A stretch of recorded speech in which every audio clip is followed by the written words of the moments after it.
Hello हमारे Jharkhand board के प्यारे स्टूडेंट्स, क्लास 10th के सभी स्टूडेंट्स ध्यान देंगे कि पीवाईक्यूज़ का क्वेश्चन आप लोग को रटना ज़रूरी है, क्योंकि पीवाईक्यू से ही झारखंड बोर्ड में अधिकतर क्वेश्चन लिए जाते हैं। तो मैं इस वीडियो में आपको एक 2022 का प्रीवियस ईयर क्वेश्चन 2022 का प्रीवियस ईयर क्वेश्चन मैं आपको बताने वाला हूँ, जो कि आपका प्रीवियस ईयर क्वेश्चन में बहुत प्रीवियस ईयर क्वेश्चन से रिलेटेड है और एग्ज़ाम में आपका बहुत हेल्प करेगा। देखिए 40 मार्क्स का रहता है, 40 मार्क्स का ऑब्जेक्टिव है। ठीक है, आपका ऑब्जेक्टिव जो है 40 मार्क्स का 2022 में, और इस बार 30 मार्क्स का आपका ऑब्जेक्टिव रहता है और 50 मार्क्स का सब्जेक्टिव रहता है। ठीक है, तो चलिए पहले बढ़ते हैं क्वेश्चन की ओर।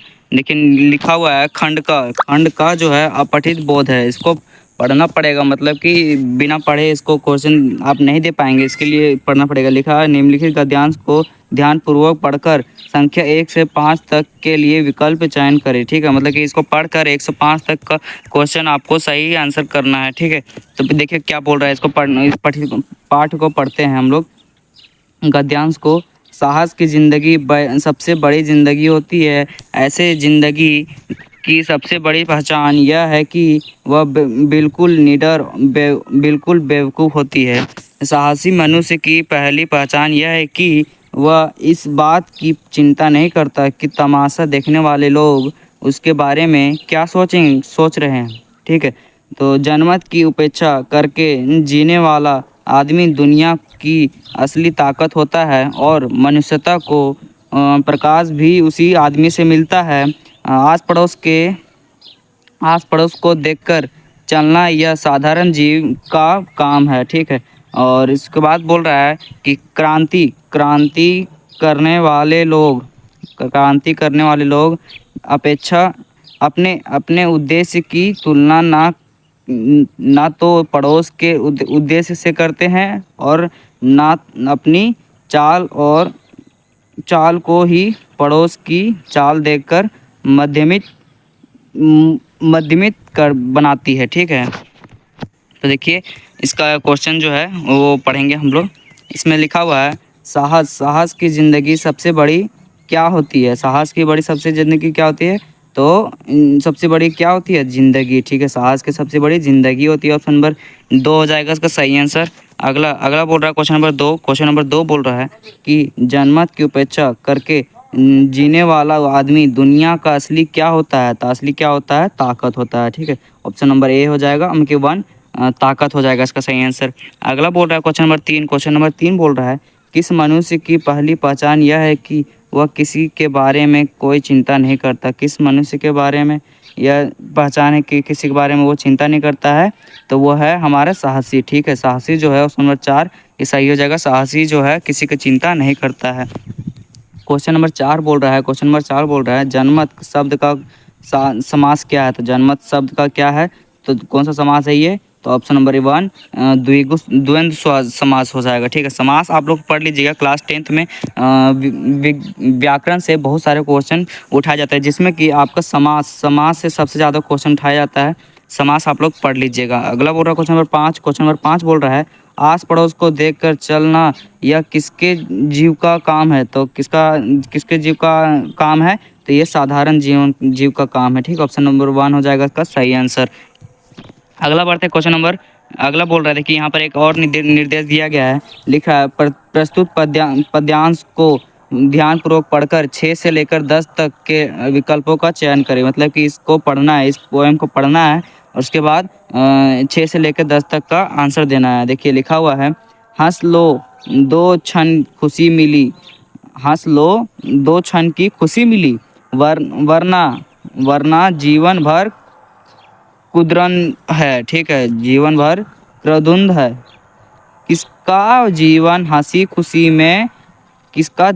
खुशी में इस दुनिया में रहकर बीता। किसका जीवन हंसी खुशी में रहकर बीता। बात तो सही है, किसी का जीवन हंसी खुशी शुरू से तो नहीं होगा, कभी दुख कभी सुख तो होता आना ही है। देखिए अगला पूछा यहाँ पर लिखा हुआ है सदा सर्वदा संघर्षों को इस दुनिया में किसने जीता। लिखा हुआ है फिर खिलता फूल मल्यान हो जाता है, हंसता रोता चमन चमन है। ठीक है, तो ये पढ़ लीजिएगा, इतना लंबा पोएम लिखा हुआ है, इसके बाद बोल रहा है क्वेश्चन नंबर 6 बोल रहा है कि हंस लो दो क्षण खुशी में, वरना जीवन भर क्या, तो क्या होगा, तो कंद्रंद होगा। ठीक है, ऑप्शन नंबर 2 ठीक है, कंद्रंद हो जाएगा इसका सही आंसर। और उसके बाद अगला क्वेश्चन नंबर 7 नंबर बोल रहा है कि दूर तलक किसकी गाथा है, दूर तलक किसकी गाथा है, तो ऑप्शन नंबर 4 हो जाएगा इसका सही आंसर, धरती। दूर तलक की गाथा गाथा धरती की है। ठीक है, अगला बोल रहा है क्वेश्चन नंबर 8 बोल रहा है नील गगन का एक शब्द क्या है, नील गगन। तो नील गगन का सही आंसर हो जाएगा आपका नीलांबर। ठीक है, नहीं, नील गगन बोल रहा है ना, श्वेतांबर। ठीक है, नील गगन मतलब श्वेतांबर। नील गगन, गगन मीन्स क्या होता है, बादल। ठीक है, नील गगन मीन्स बादल होता है, तो इसका सही आंसर हो जाएगा ऑप्शन नंबर 4, नील गगन का ऑप्शन नंबर 4 हो जाएगा। अगला बोल रहा है क्वेश्चन नंबर 9 बोल रहा है कि खिलता फूल क्या हो जाता है, खिलता फूल क्या हो जाता है, मल्यान हो जाता है। मतलब कि कोई भी फूल अगर खिलता है, फूल अगर मान के चलिए फूल खिल गया, तो उसके उस पर गर्दा भी तो पड़ेगा। ऐसा थोड़ी ना कि उस पर गर्दा नहीं पड़ेगा, इसके लिए एक कवच बना हुआ है, इससे इससे इसके अंदर ही वो नहीं जा सकता है। ऐसा नहीं ना होता है, सब पर डस्ट पड़ता है। जैसे कि कोई बड़ा आदमी रहे चाहे छोटा आदमी रहे, रास्ता में अगर जा रहा है तो उसको भी गर्दा पड़ेगा ज़रूर। अगला बोल रहा क्वेश्चन नंबर 10 बोल रहा है जब सावन धन घिर जाते हैं तब कौन छिप जाता है, सावन धन घिर जाते हैं तो इसमें कौन छिप जाता है, तो वो पढ़े होंगे क्वेश्चन नंबर 6 से 10 तक का जो पद्यांश दिया हुआ था उसको पढ़े थे ना, तो उसी में लिखा हुआ था राशि। ठीक है, ऑप्शन नंबर 3 हो जाएगा इसका सही आंसर। अगला क्वेश्चन नंबर खंड है, खंड बी में आ गए हैं, खंड ख में आ गए हैं व्याकरण। देखिए व्याकरण बोले थे ना, व्याकरण आप लोग पढ़ लीजिएगा, व्याकरण से बहुत क्वेश्चन उठाया जाता है। और यदि अगर आप व्याकरण के लिए बोलेंगे तो मैं अगर आपके लिए स्पेशल एक व्याकरण के लिए वीडियो बना कर आपको दे दूंगा क्लास 10th के। ठीक है, तो कमेंट में ज़रूर बताइएगा कि अगला क्वेश्चन किस टाइप का चाहिए और किस चैप्टर से चाहिए। ठीक है,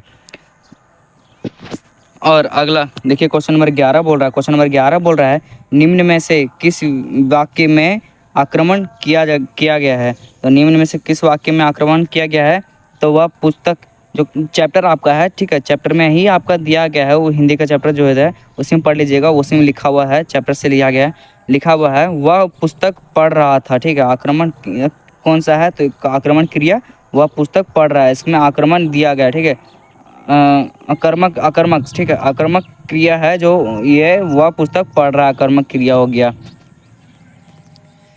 और अगला देखिए, अगला बोल रहा है क्वेश्चन नंबर 12 बोल रहा है कि क्वेश्चन नंबर 12 बोल रहा है निम्न में से कौन सा वाक्य सकर्मक क्रिया का उदाहरण है, मतलब कि सकर्मक क्रिया का उदाहरण है पॉजिटिव, तो वह रोटी खा रहा है, सकर्मक क्रिया हो जाएगा। ठीक है, वह रोटी खा रहा है, तो ये हो जाएगा हमारा सकर्मक क्रिया। अगला है क्वेश्चन नंबर 13 बोल रहा है गुरु का एक अर्थ है होता है शिक्षक, और दूसरा गुरु का एक अर्थ होता है शिक्षक और दूसरा क्या होगा, तो आप अध्यापक। ठीक है, अध्यापक होगा ये इसका सही आंसर। अगला क्वेश्चन नंबर 14 बोल रहा है निम्न में से कौन सा श्वेत का अनेकार्थिक शब्द नहीं है, श्वेत का अनेकार्थिक मतलब कि सफ़ेद से रिलेटेड नहीं है। देखिए सफ़ेद ये तो होगा उजाला को भी हम लोग सफ़ेद ही बोलते हैं, सफ़ेदी। देखिए सफ़ेद ही हो गया, तो ऑप्शन नंबर 1 जो है वो नहीं होगा, तो इसका सही आंसर हो जाएगा आपको ऑप्शन नंबर 1 श्याम। ठीक है, श्याम जो है वो काला होता है। ठीक है, काला श्याम को कहा जाता है। अगला बोल रहा है क्वेश्चन नंबर 15 बोल रहा है आजीवन कौन सा समास है, आजीवन कौन सा समास है, तो अवयवी भाव समास है, ऑप्शन नंबर 2 इसका सही आंसर हो जाएगा। अगला क्वेश्चन नंबर 16 बोल रहा है रचना के आधार पर वाक्य के कितने भेद हैं, रचना के आधार पर वाक्य के कितने भेद हैं, तो 3 भेद हैं, ऑप्शन नंबर 1 हो जाएगा इसका सही आंसर। अगला बोल रहा है क्वेश्चन नंबर 17 बोल रहा है मेरी इच्छा है कि मैं डॉक्टर बनूं, यह कौन सा वाक्य है, मेरी इच्छा है कि मैं डॉक्टर बनूं, तो ऑप्शन नंबर 4 हो जाएगा इसका सही आंसर मिस्र वाक्य हो गया ये। ठीक है, अगला क्वेश्चन नंबर 18 बोल रहा है पिताजी के द्वारा अखबार पढ़ा गया। ठीक है, तो ये कौन सा वाक्य हो गया, पिताजी के द्वारा, तो कर्म वाक्य हो गया, कर्म वाक्य, ऑप्शन नंबर 2 इसका सही आंसर हो जाएगा। अगला क्वेश्चन नंबर 19 बोल रहा है कि विद्यालय घर के है, खाली स्थान है, सही व अव्ययी पद को चुने। यानी कि यहाँ पर क्या होगा, विद्यालय घर के निकट में है, ठीक है, निकट है, विद्यालय घर के निकट है। अगला क्वेश्चन नंबर 20 बोल रहा है वाक्य कितने प्रकार के होते हैं। वाक्य कितने प्रकार के होते हैं, तो वाक्य जान लीजिएगा कि वाक्य हमारे कितने प्रकार के होते हैं। एक होता है ये क्या बोलते हैं, तो वाक्य हमारे टोटल हो जाएंगे हमारे 5 प्रकार के। वाक्य हमारे 5 प्रकार के होते हैं। ऑप्शन नंबर 3 इसका सही आंसर हो जाएगा। अगला देखिए यहाँ पर लिखा हुआ है खंड का पाठ्य पुस्तक, ठीक है, वो उतना तो ऊपर में जो था वो पुस्तक से था, और अभी जो दिया गया है 21 से लेकर 24 तक ये आपके किताब से दिया गया है। तो ये देखिए एक क्या कहते हैं इसको, ये पद्यांश दिया गया है, इसको पढ़ लीजिएगा, पाठ्य पुस्तक से दिया गया है। उसके बाद देखिए यहाँ पर पढ़ लेते हैं हम भी आपको आपके साथ में, ठीक है। देखिए क्या बोल रहा है, फसल क्या है और तो कुछ नहीं है वह, नदियों के पानी का जादू है वह, हाथों से स्पर्श की महिमा है, भूमि भूरी काली संदली मिट्टी का गुण धर्म है, रूपांतरण है सूरज की किरणों का, ठीक है। और लास्ट में बोला है सिमटा हुआ संकोच है हवा की थिरकन है, ठीक है, हवा का थिरकन का है। तो इसमें देखिए क्वेश्चन नंबर 21 बोल रहा है उपरोक्त पद्यांश के कवि कौन है, ठीक है। उपरोक्त पद्यांश के कवि कौन है, तो नागार्जुन जो है, नागार्जुन ऑप्शन नंबर 2 हो जाएगा। नागार्जुन का ये कवि हैं, ठीक है, इस चैप्टर के।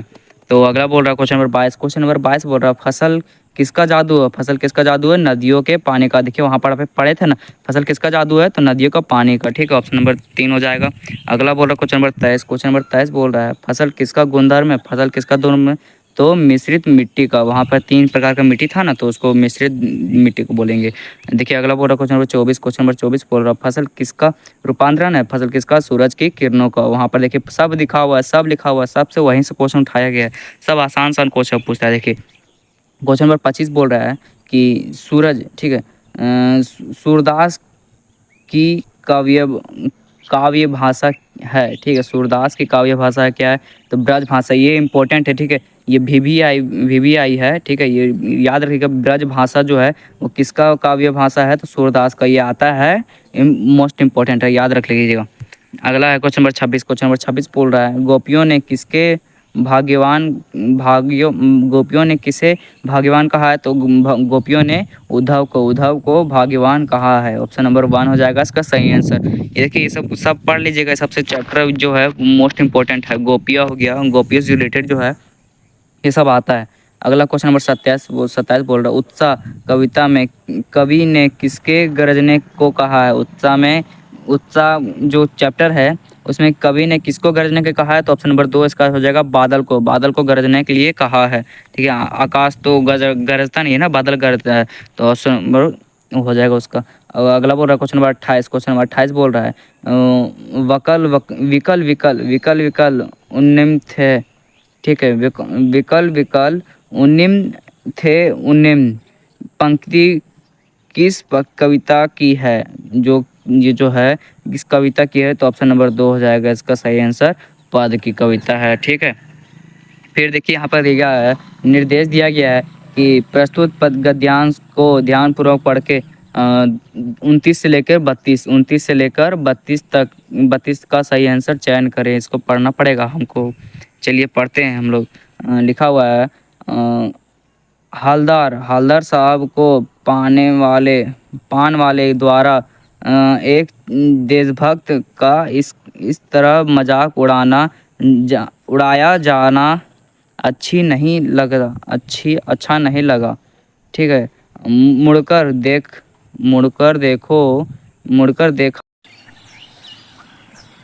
एक बेहद बूढ़ा मरियल सा लंगड़ा आदमी, सिर पर गांधी टोपी और आंखों पर काला चश्मा लगाए, एक हाथ में एक छोटी सी शंकुंची और दूसरे हाथ में बांस पर टंगे हुए बहुत सारे चश्मे लिए अभी एक गली से निकला था और अब तक बंद दुकान के सहारे अपना बांस टांग टिका रहा था, तो इस बेचारे की दुकान भी नहीं, उस बेचारे की दुकान भी नहीं, फिरे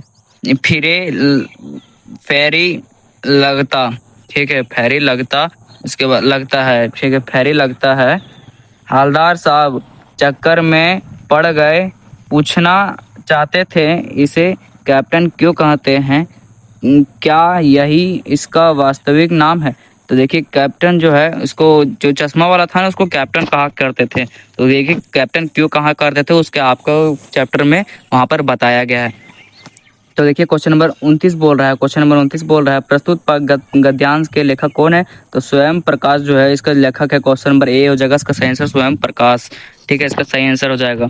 अगला क्वेश्चन नंबर 30, क्वेश्चन नंबर 30 बोल रहा है हवलदार साहब को क्या अच्छा नहीं लगा। हवलदार साहब को क्या अच्छा नहीं लगा, पान वाले के द्वारा एक देशभक्त का मजाक उड़ाना। पान वाला जो था, देखिए वहाँ जो चश्मा, एक चश्मा बेचता था, ठीक है, एक चश्मा बेचता था, और उसी चश्मा के सामने एक दुकान था पान वाले का, और पान वाला उसका बहुत रिस्पेक्ट करता था चश्मे वाले का।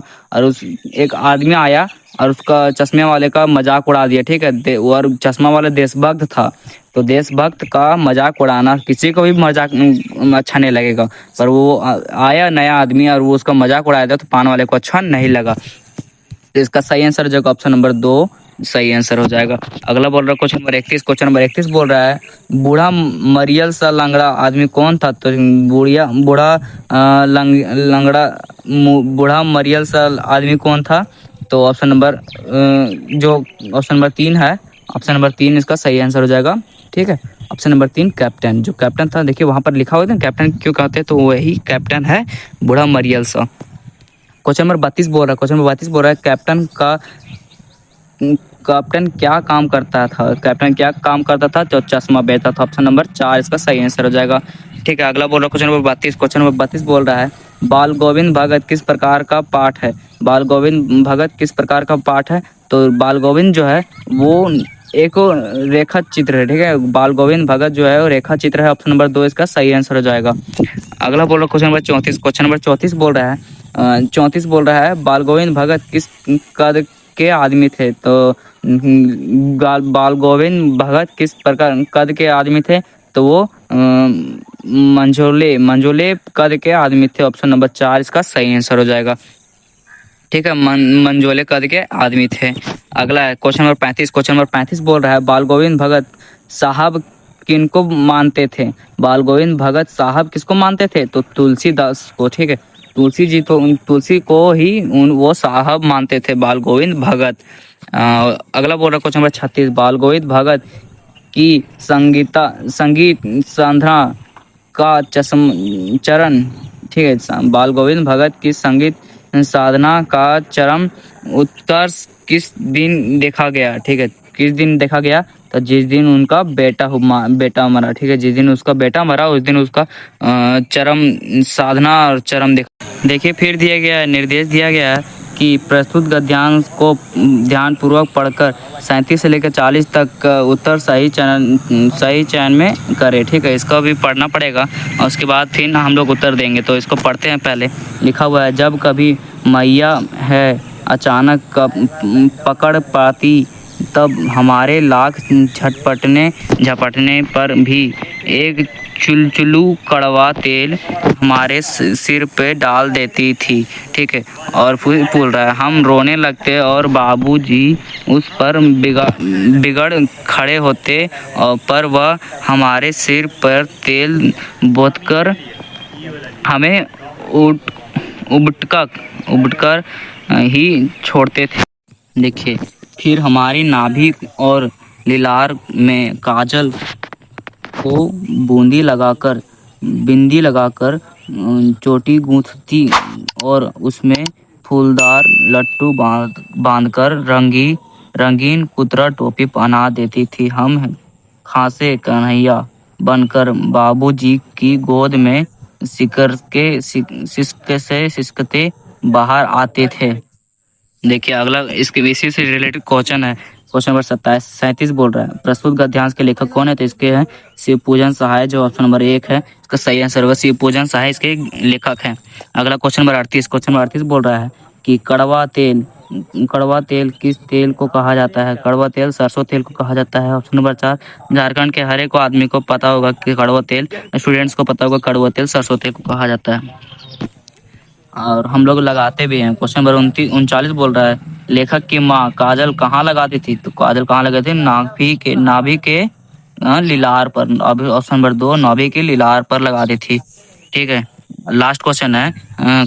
देखिए झारखंड बोर्ड के क्लास 10 के जितने भी स्टूडेंट हैं वो आपके कमेंट में बताइए कि आपको अगला किस सब्जेक्ट से आपको क्वेश्चन चाहिए पीवाईक्यू। ठीक है, मैं आपको उस टाइप का क्वेश्चन पीवाईक्यू बनाकर दूंगा। ठीक है, और जो भी इस चैनल में नए आए हुए हैं वो चैनल को लाइक करके सब्सक्राइब करके और बेल आइकन दबा दीजिएगा। जो भी अभी तक चैनल को शेयर नहीं किया वो शेयर करके अपने दोस्तों को भेज दीजिएगा। देखिए लास्ट क्वेश्चन बोल रहा है लेखक किसकी गोद में सजगते बाहर निकलते थे, तो बाबूजी के गोद पर। ठीक, ऑप्शन नंबर ए हो जाएगा इसका सही आंसर। तो चलिए मिलते हैं अगले वीडियो में, आज के लिए धन्यवाद। ठीक है।